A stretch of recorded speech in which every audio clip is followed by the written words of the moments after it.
Mahatma Phule police स्टेशनच्या हद्दीमध्ये एका ठिकाणी स्पा चालू असल्याची माहिती वरिष्ठ पोलीस निरीक्षक श्री परदेशी साहेब यांना मिळाली।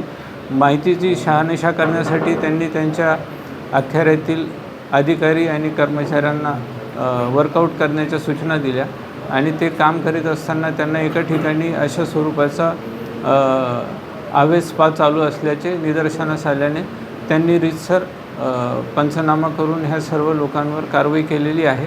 तिथे त्यांना काही महिला मिळून आलेल्या होत्या, त्या महिला त्यांनी रेस्क्यू केलेल्या आहेत तिथून आणि जे चालक होते त्यांच्यावर रीतसर गुन्हा दाखल करण्यात आलेला आहे। पुढील तपास वरिष्ठ पोलीस निरीक्षक परदेशी साहेब यांच्या मार्गदर्शनाखाली महात्मा फुले पोलीस करीत आहेत। यामध्ये 2 आरोपी अटक करण्यात आलेले आहे आणि त्या तपासामध्ये जे निष्पन्न होतील त्यांनाही आरोपण पुढील कारवाई करून अटक करण्याची तजवीज ठेवली आहे।